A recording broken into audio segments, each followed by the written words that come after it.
Welcome to the 30-minute hour. It's the personal development podcast for the seven-figure entrepreneur who's looking to level up and become unstoppable. I'm your host, Eric Twiggs, your procrastination prevention partner.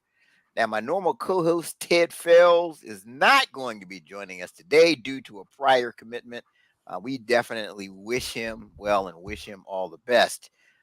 Today, we're going to talk about how to achieve crazy business growth without going crazy. It's very important, right? Because we were talking backstage, Don and I, about how, we have these aspirations. I want to have a 10 million, 20 million, $30 million business, but there's a lot that comes with that. And if you don't have the right systems in place, you can literally go crazy. You can literally stress yourself out, get burnt out, get to the point where you don't want to do it anymore.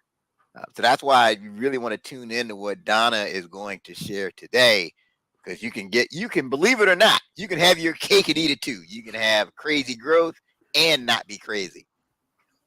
Imagine that.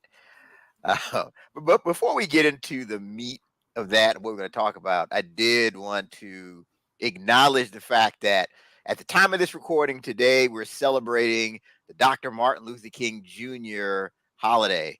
And it's a day of service, and he's just a person. Dr. King is just one of those people in history that I look up to, just for numerous reasons. I mean, I have several of his quotes, and the fact that, he's most known for having a dream, and the whole thing, he didn't say, I have a strategic plan. No, he didn't say that. He didn't say I have a goal. He said, I have a dream. And it shows you the power of using your imagination. And I think there's applications. If you have a business and you're a CEO, you need to be able to use your imagination and see things that other people can't see. And Dr. King is just an example of that. Not only that, just the sacrifices he made just for his personal safety. I mean, he sacrificed his life ultimately for the cause, and sacrificed his personal safety and comfort and everything else. So salute to Dr. King and his family. And hopefully the listeners, you did great things on your day of service. Donna, anything that you wanted to add as we talk about Dr. King? Yeah, thanks, Eric.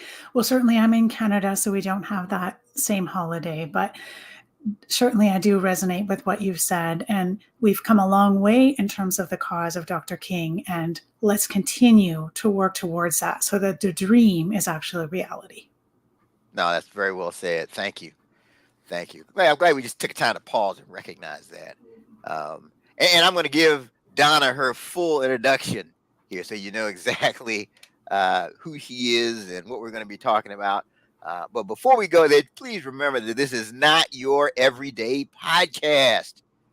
Now, we do things differently here on the 30-minute hour. You can also, in addition to watching us on the various platforms like YouTube, Facebook, and LinkedIn, you can also go to the 30-minute hour. We're on Apple Podcasts, Spotify, and all of those podcasting platforms. Make sure you hit that subscribe button so that you never miss a future episode. Okay, so Donna, people on the edge of their seat, they want to know, how do I achieve crazy business growth without actually going crazy? So we're going to talk about that. And so Donna, she is a certified director of operations, business growth strategist, and the host of the CEO Amplify podcast. She works with established business owners who are ready to make a bigger impact and maximize their profit. She is passionate about helping business owners work smarter and not harder, escape the hustle and grind culture, and go from solopreneur to confident CEO. So please join me in welcoming to the 30-minute hour, Donna Dube. Thanks, Eric. So happy to be here. Happy to have you. Welcome to the show. Definitely want to get into this. I think this is critical for people because everybody's looking to grow. And Mm-hmm. this is the time of year. It's January, right? I'm taking this thing to the next level. I'm 10 million, 20 million, 30 million. But we have to be very careful. So we want to talk about some things to think about. But before we go there, I do want to kind of backtrack a little bit, paint a picture. So let's start from you know, what was the vision that you had for your career back when you were an undergraduate at McMaster University? Yeah, now Eric is going way back, when dinosaurs Oh, walked wow, the earth, dinosaurs. right? So actually, I have a very windy and twisty path to where I am now, as probably many entrepreneurs do. But I started in healthcare actually as a registered nurse. I worked in the ICU for a number of years. And you may think, well, how does an ICU nurse relate to helping entrepreneurs? And certainly there are differences, but there's a lot of similarities as well. So I was able to bring a lot of those skills with me to where I am now. I did really enjoy the work that I did, but I found once we started to have a family and had young kids, the shift work was getting harder and harder to do. And so I left nursing and moved more into the online world. And when I first started, I was doing project management. So I was coming in the back end of 6 and 7 figure business owners to help them run a specific project. Maybe they had a launch of a new offer, or they were writing a book, or whatever project they had going on that they wanted help managing. And so I would help map that out for them, what the process is, timeline, budget, and then of course help their team to make sure they had the right team and the right resources to actually complete that project. And while I enjoyed that work, what I found, Eric, was that so many entrepreneurs were drowning behind the scenes. So on the front side, their business looked great. On social media, they were doing this and that. But behind the scenes, their business had got to a point where they were getting stuck. They hadn't put the systems and processes and the operations side of their business in place to be able to grow and attain that next level. And so they were scrambling. Their team wasn't sure what they should be doing. They were constantly a bottleneck in their business. They were working 24/7. And so at that point, I decided I wanted to dive a little bit deeper with these business owners and really help them leverage 3 things: their time, their talent, and their tactics. So the 3 T's, I like to call it. And so when we're looking at the time, it's really, how am I, as business leader, as CEO, using my time? Am I using it to the best advantage, right? We're talking about growing to the next level, whatever that crazy dream is for you. But you got to be able to use your time so that you're maximizing what you have. Just to give you an example, I had a client who was saying to me, well, I really enjoy being in Canva and creating images. That's great. But if you spend 3 hours in there times your CEO hourly rate, that's getting very expensive to make images in Canva, right? What else could you be doing in your zone of genius to move your business forward rather than doing those Canva images? And so it's really a mindset shift to think, yes, I'm the CEO of the business. What do I need to be doing? I need to be thinking strategically. I need to be mapping out where I'm going. I need to be setting the vision and then allowing my team to come along with me on the ride. Yeah, that it's interesting. You mentioned the thing about drowning. I know there was a book I was reading not too long ago called Predictable Success, and they talked about how you got to the stage of whitewater where it's not fun anymore. At first it's fun, you're making money, but then you start to level up, and you don't have the systems that match the next level. So it's like you're in whitewater. You're just kind of struggling. It's stressful because you can't Mm-hmm. necessarily meet the demand. Is that kind of an example of kind of what you see from a lot of business owners? Yes, exactly. Right. Yeah. So they end up, they don't have the systems and processes. The team doesn't know what to do next or how to do it. Hmm. The business owner is sometimes doing things that's not that growth level task. Hmm. And all the questions are coming to them, right? The team doesn't have autonomy to be able to know this is how we handle this kind of situation. Hmm. So here's something. Help me out with this. I see this a lot, right? I think entrepreneurs, especially if they supervise people, especially if they have a brick and mortar, I think a lot of entrepreneurs have hiding places in their business. So, because what they do is they're afraid of kind of what the next level looks like, aren't clear what they should be doing, so they hide in their comfort zone for Mm, whatever they're good at. So, like if it's an automotive business and they're a great mechanic, which is why they started the business, they go back and they're back there turning wrenches when they really should being out in front and doing the leadership thing. Let's talk about that. Do you find that to be the case? Yes, 100%. Because as many entrepreneurs, we started a business because we have a passion for our Mhm. craft, right? Whether that's auto mechanics, whether that's teaching, selling a course, whether that's, marketing, whatever that looks like. But we have a passion and skills for our craft. And so we say, no, I'm going to go out on my own and try and sell this thing, right? Mhm. And so our expertise is doing just that craft. That's what we're used to doing. That's what we have our talents in. And so as we start our business, we're doing everything ourselves because we're solopreneurs, right? We don't have a team with us. Once we start to get a team, we have to take a step back and actually look at what our job description is. Mhm. And I actually encourage my clients to rewrite their job description Mm. when they hire a new person on their team, Yeah. right? Because it's actually that mental note that, yes, I'm letting go of this piece so that I can do more of something else over here, which Yeah. is more my level of work, right? So if I bring on another mechanic, I need to let go of those wrenches and let that mechanic do that so I can, be out front, be in charge of the marketing, partnerships, those types of things. Okay. All right. No, I think that makes a lot of sense because if they've got it on paper now, the challenge is them actually sticking to the description. Sticking to it. Yes. Yes. Yeah. And it is a challenge, right? And it's a journey and it's not going to happen overnight by any means. But again, having that mindset that I am the leader, I need to ensure that every week I have time in my calendar to be doing those growth level tasks. And so, Mm. one thing framework that I use with my clients is keeping track of a CEO score. Mm. So, this is not the dollar amount that you would be paid or the dollar amount that you would pay someone to do these things, but it's really looking at your week and mapping out, okay, what did I do this week? And putting a score on it, meaning, is it maintenance task? Is it something that needs to be done? It's routine, but it's not necessarily driving revenue. Mm. Or is it a growth level task that's directly related to a return on investment, right? Yeah. Not everything we do can be growth level, but certainly as we get more team and as our business grows, we want to be doing more of the growth level tasks and less of the maintenance. And so what you do is you figure out what your score should be based on your projected revenue for the year and how many weeks you want to work for the year. And Mm. then each week you're trying to work towards meeting that score. So it just gives you a benchmark to know, okay, how many hours, what kinds of things do I need to be doing each week to ensure that I'm doing those growth level tasks? Yeah, that's interesting. Glad we're talking about this. Like for me, I find people I work with, many of them don't really understand how much their time is worth.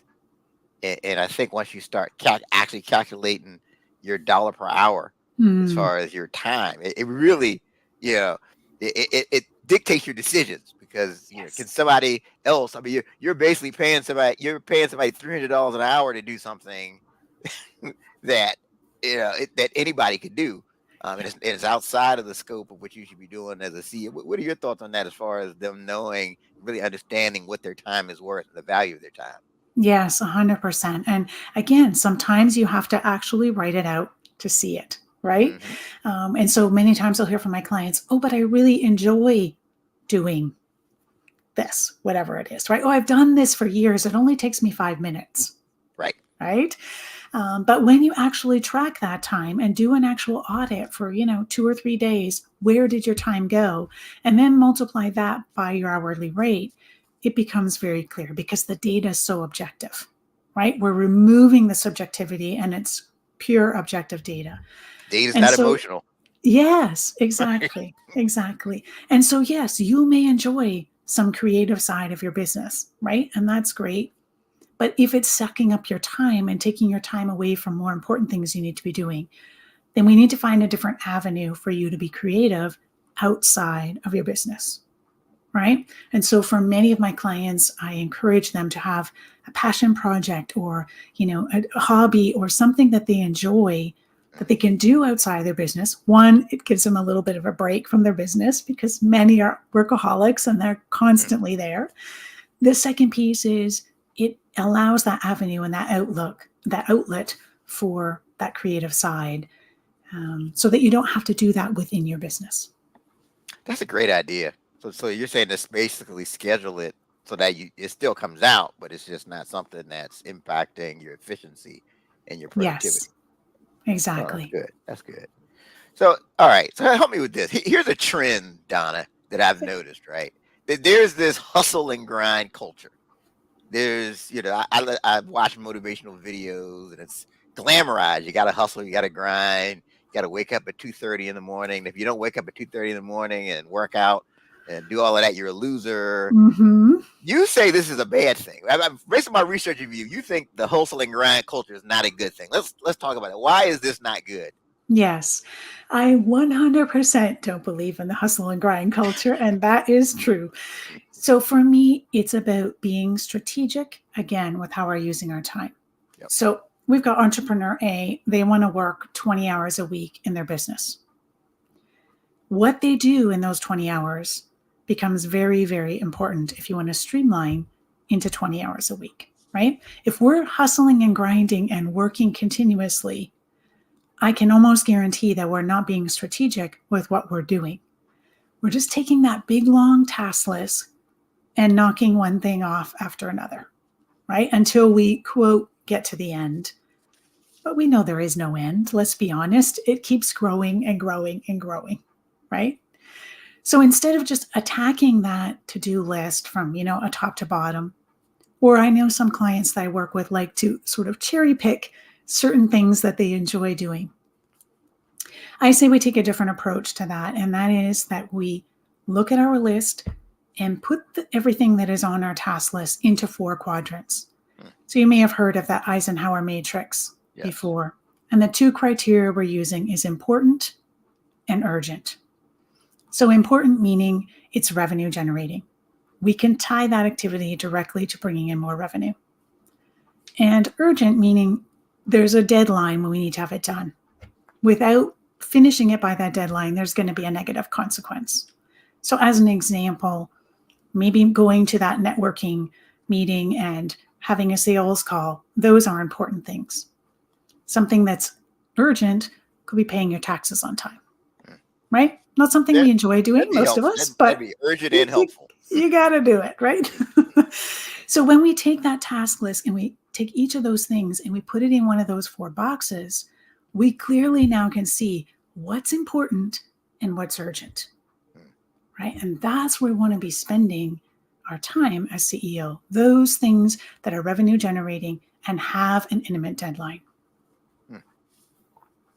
Right? So, the other boxes, you're going to say, okay, what do I do with all those things?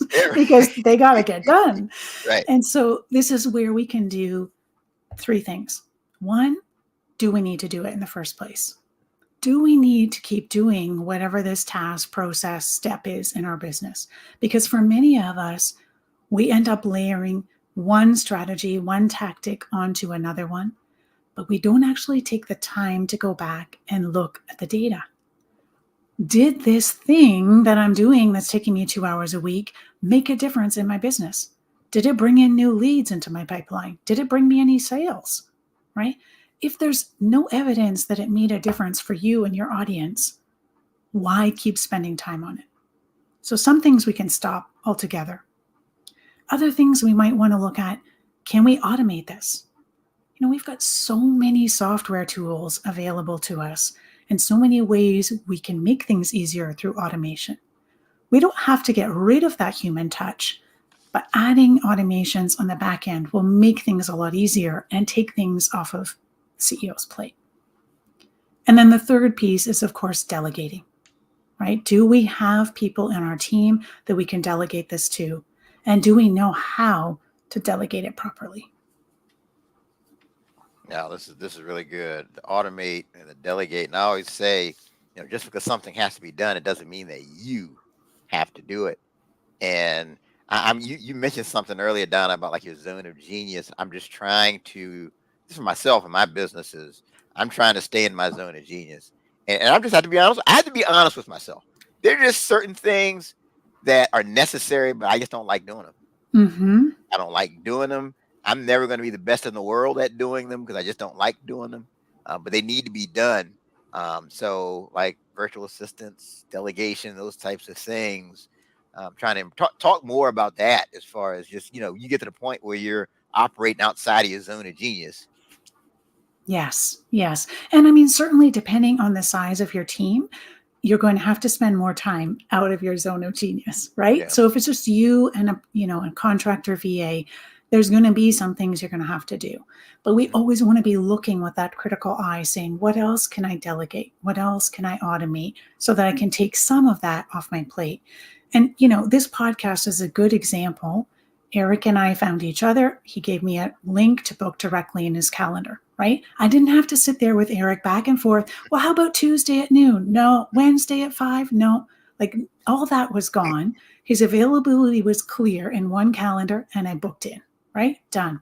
He sent me a link with what the URL was to meet here today, told me the questions, yada. So that's all been done without you having to put your fingers on it, right? Exactly. When we're done this, if there's any editing that goes on, that's going to go to a team to do the editing, right? Again, you as CEO don't need to have your fingers in that piece. What you do need to do is do the research and show up. Right? So your job is here now, being the face of the podcast, doing the interviewing. So again, if you expand that to other things in your business, there can be a piece of it which you as CEO are responsible for. But what piece can others in your business be responsible for, right? And looking at that and saying, what can I delegate? What can I delegate? And if you don't know, then that's the time to do sort of a, do I have the right people in the right seats assessment, right? And that's from that EOS operating system. But it's really looking at who's on my team, what are their skills, what are their natural tendencies, and am I using them to the best of their abilities, right? Am I giving things to them that they enjoy and that they're good at? And so just doing that assessment with your current team will really help you to see, are there gaps? Where are the holes? And then what needs to be done about it from there. Yeah, very well said.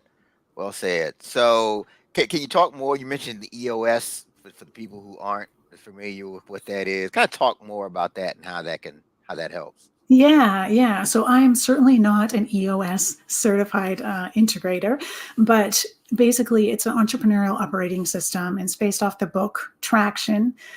For those who don't know, it's a great book, by the way. So if you haven't read it, highly suggest you go and grab it. But it's really setting that foundation, that operation manual, if you will, for how to run your business on the back end, right? How to delegate to team, how to know what your rocks are, as they call them, but your high level, what are the priorities for this quarter? Ensuring that your team knows what those priorities are, and then having them row the boat in the same direction with you. Good. No, thank you for clarifying that. And that is a great book because that's where the whole thing of the visionary, and then you have an integrator, right? Yes. So the CEO person, in most of these cases, is going to be that visionary person that just says, "Hey, we're going to the moon. I don't know how we're going to get there. We're just going to the moon. This is where we're going."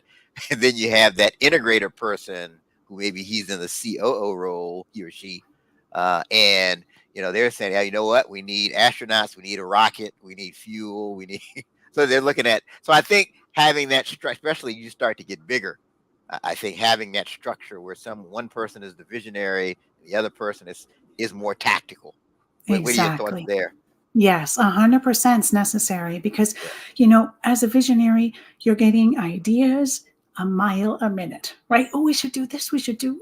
Right. But the details of how to make that happen is not where your strength is, right? And so you need someone in your business to bounce those ideas off, right? I always joke with my clients that the worst time for me is when we come back from them having a vacation because the mind is just flowing and they got all kinds of ideas we want to do, right? And so, what it is really, it's a brain dump. Okay, give me all your ideas. Let's get them down. And then let's look at realistically what we have planned for the next quarter. How do these ideas fit or not fit? And what are we actually going to do and move forward with, right? And so sometimes there has to be a bit of that pushback between integrator and visionary, right? Visionary says, oh, but I really want to do X. Well, that's great. But team is focused on Y, and we don't have time to do X and Y, right? So we're going to pick one. Which one? But again, just having that person, that soundboard to bounce things back and forth with so helpful as you grow, because it's true, the ideas come really fast, but then how do we get them in place is difficult. And for most people, as they're building their team, the people that they're bringing in are doers, they're implementers, right? I've got a social media person, I've got a podcast team, I've got, people handling my landing pages and my links and my tech, that kind of thing. That those team members are not necessarily looking at where's the vision and what projects are going to fit best to reach those goals. Oh, this is fantastic. We're talking to Donna Dube. For those of you who may be just logging on and watching us, we're just having this great conversation about how to achieve crazy business growth without actually going crazy. So now let's talk about this. Like, what are some other steps that entrepreneurs can take to achieve this business growth and be efficient, still have a life, and still have their sanity? Like, what are some other, if you have a framework that applies, please share that as well. Yeah, for sure. So I have 6 habits. Some of them we talked a little bit about, but one, I'll mention 2 of my favorite. One is having a CEO power hour. And so really what this is 1 hour every week, same time, same place. So it goes in your calendar, whatever day that is. Can be a Monday morning, a Friday afternoon, a Sunday night, whatever works for you as a business owner. But it's 1 hour dedicated in your calendar, and it's non-negotiable, meaning that you don't get away from doing it unless, there's some life crisis, right? It's that important, just like your sales call and your other important meetings. It's non-negotiable. And so this CEO Power Hour is really a date with yourself. So if we take a step back and think about very big businesses, Nike, Microsoft, Apple, we've got CEO, we've got board of directors, and we've got a lot of VPs who are reporting to CEO, saying and keeping him or her on the pulse of the business. This is what's happening in sales. This is what's happening in marketing, operations, finance. In a small business, we don't have that layer of VPs. So we as CEO have to do some of that. So this is an hour to really get yourself on top of the pulse of what's happening in your business. And we do this every single week because we want to make sure that we don't let time pass without knowing where we are. So some of the things we do during this hour is to review our top metrics. So we want to look at certain data points. Obviously, revenue is important because we're running a business, not a hobby. We want to make a profit. And so we want to see, where are we in our revenue goal? We set a big audacious goal for the year, but where are we in this month right now? Are we on target or not? And if we're not on target, what could we tweak or change to try and improve that, right? Maybe we need to reach out personally to some people, some contacts that we had before and just catch up. Maybe we need to do a flash sale of something, or whatever that looks like for you in your business, but just keeping track of where are we so you know exactly where you are compared to your goal, right? Because oftentimes we set big goals in January, but then by March, that's long gone. We've forgotten it, right? And we don't know where we are. Yeah, right. And we don't know where we are. So keeping that front and center. The second metric we got to always be looking at is how people are getting into our world. So how are new people finding our business? Because no matter what your business is like, marketing and having some sort of funnel where people find you, learn about you, trust you, and eventually buy from you is part of the game, right? And so we have to make sure that whatever strategy we're using to get new people into our world, that's actually working. So how are we getting new people in our world? And are we getting enough each and every week? Sure, we may have some weeks where, it goes skyrocket because we had a viral post, or we went and, did some training in someone else's audience. And so we got some new people into our world. But keeping track of that week after week and noticing the trend is really important. Because here's the thing, I find a lot of people don't know why they're winning. I've talked to people, and maybe their post went viral. So why were you so successful? Oh, I just kind of things came together. But if you do what you suggest, Donna, they've had their CEO Power Hour. They know I did this particular post and it generated this type of response. So now we could do something similar in the future if we want the same result, right? Exactly. Exactly. That's right. And remember, there could be a time lag, right? So depending Hmm. on what your sales cycle is, or how things are in your business, it might be that you did a certain strategy in January and you're seeing the results of that in March or April, right? Yeah. So don't always look for immediate response. But then if you are seeing a positive spike in March and April, you might want to look back and say, okay, what was I doing for the last 3 months? Mm. Did I do something different? And then now that's leading to this, right? So just that kind of reflection and really looking at the details. And then once you find it exactly, you want to optimize it and double down on that strategy so that you can do more of what is working for you. Yeah. So No, that's that's the good. beginning part of your power hour. Okay. And then from there, I'm really big on taking our 12-month goals, breaking them down into 90-day goals, and then from there, not monthly goals. Because so many of us want to try and take the sandwich and eat it all at once. Right? And I know Oh that yeah. doesn't sound great, but that's what we try and do as entrepreneurs. And so when we break a big project down into manageable bites as monthly goals, it now makes it much more attainable to know, okay, what do I have to do this week to reach this monthly goal? Hmm. Right? What do I have to do tomorrow to reach this week's goal? So by breaking it down into smaller pieces, it's much easier to manage and much easier to track. So we're going to look at our monthly goals and say, okay, what are the top 3 priorities for me as CEO this week? Right? Once you've determined what those 3 priorities are, and they need to be in line with what your goals are. So we're no longer setting 12-month goals and it's a dusty document in the back of our Google Drive or some piece of paper in our notebook somewhere. We're actually paying attention to it each month and we know where we are in reaching it. Hmm. So now, this CEO Power Hour, is there a specific day and time that you find works best to have it? Yeah, I think it depends on the business owner. For me personally, I like to do it first thing Monday morning. Mm. But I have clients who like, to do it at the end of their week or on Sunday before the week starts.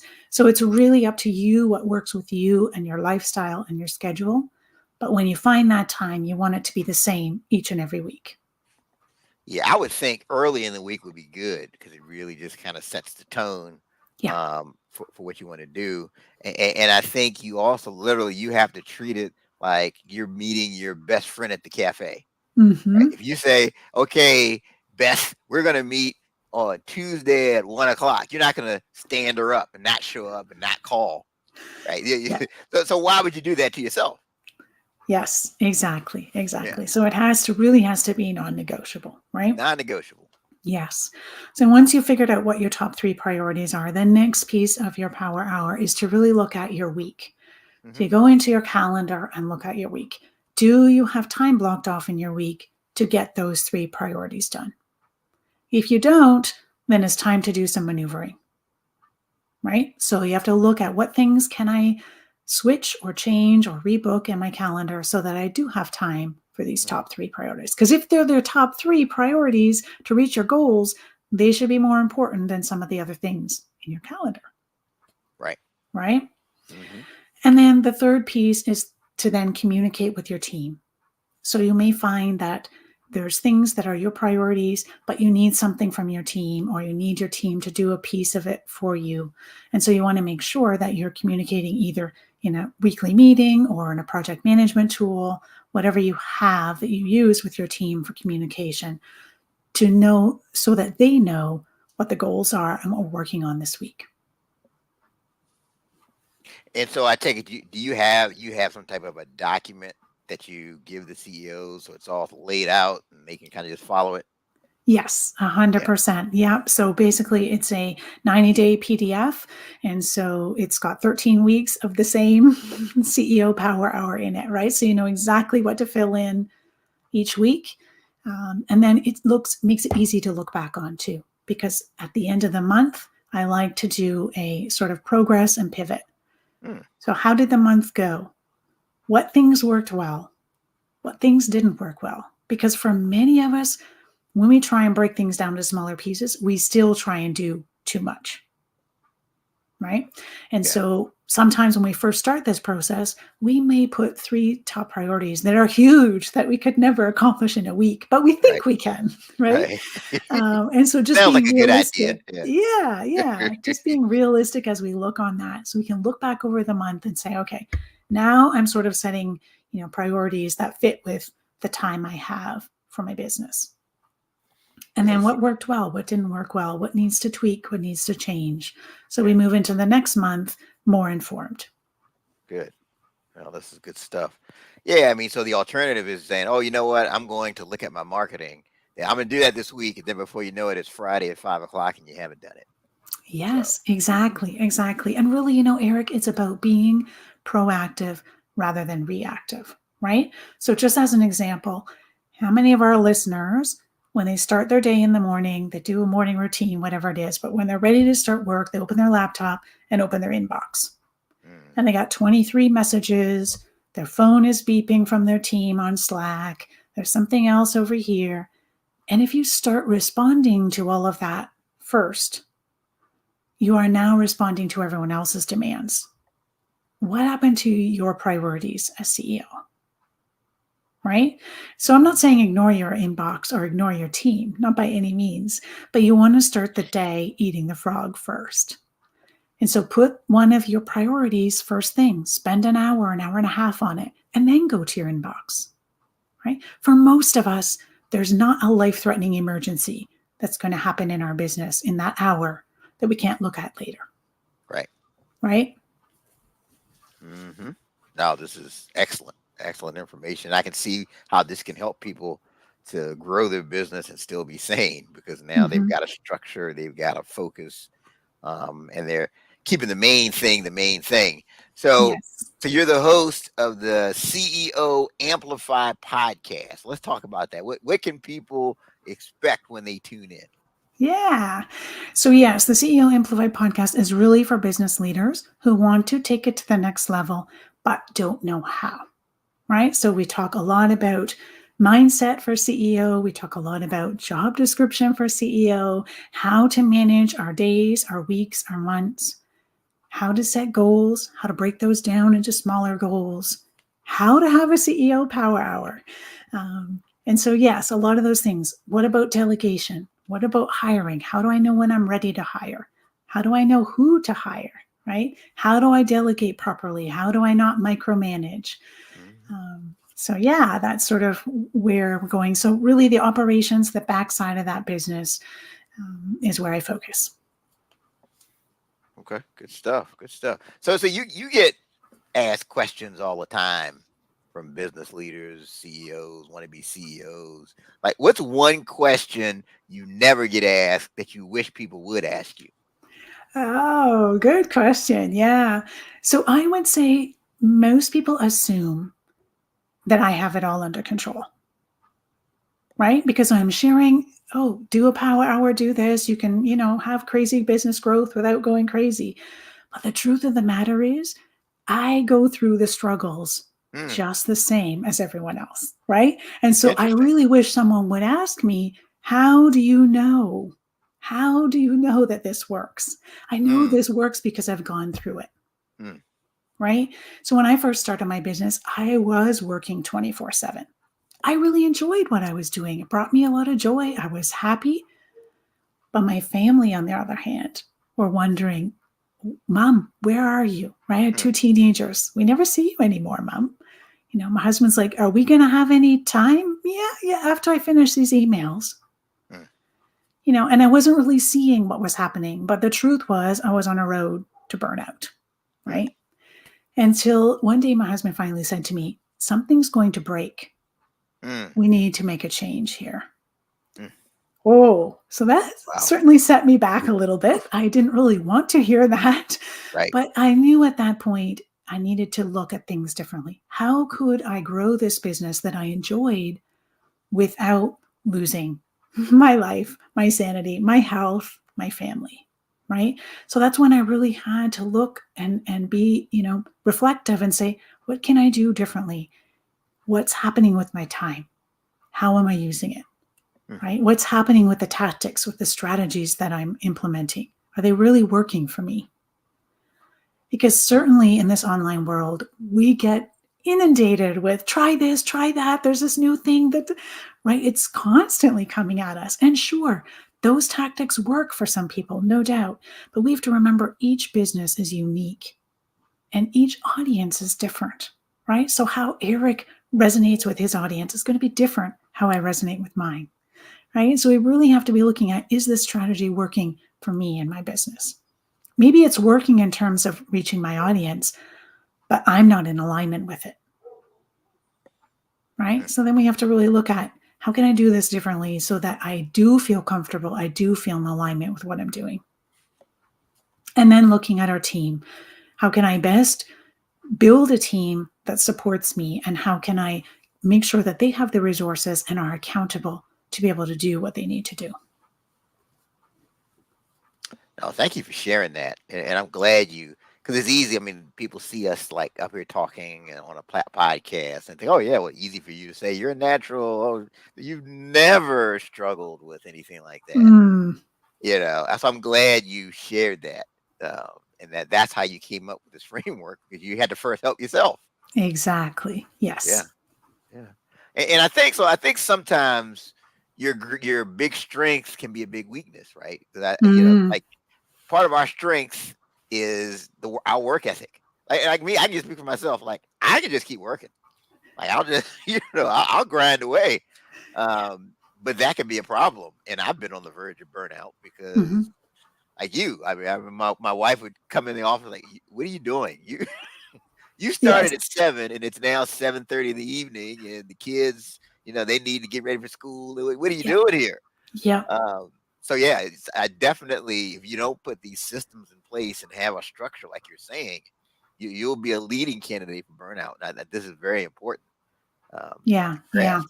I heard it was actually commencement speech, but Brian Dyson, the previous CEO of Coca-Cola, was giving a speech, and he said that there are imagine life is made up of 5 balls. So we have family, we have spirit, we have work, health.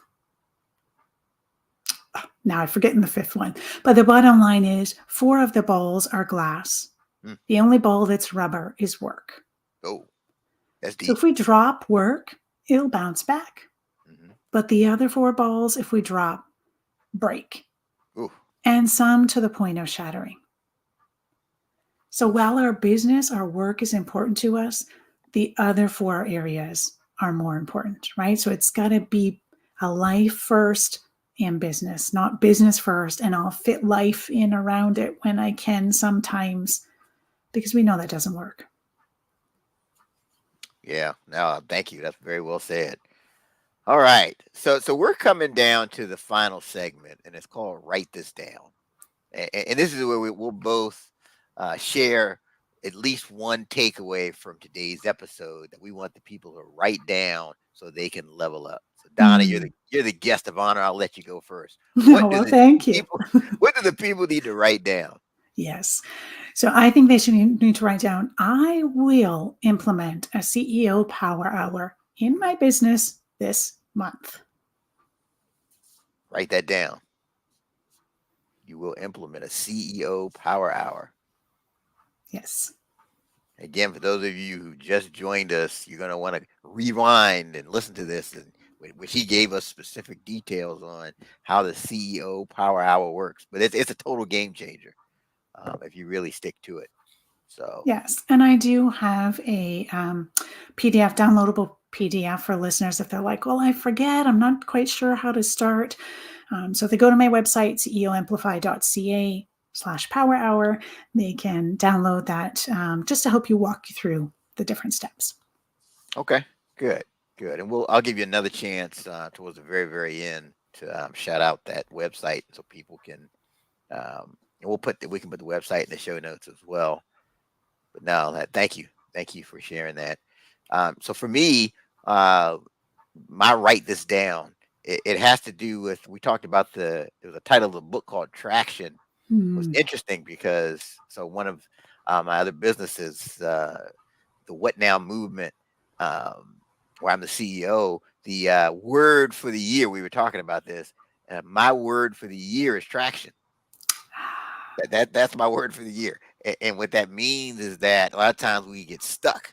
You're not getting traction because we're not really doing the things that are going to move us forward. Again, this really Mhm. ties into what we're talking about today. So we Yes. really need to be looking at what we're doing. It's that old saying, you can't confuse activity with achievement.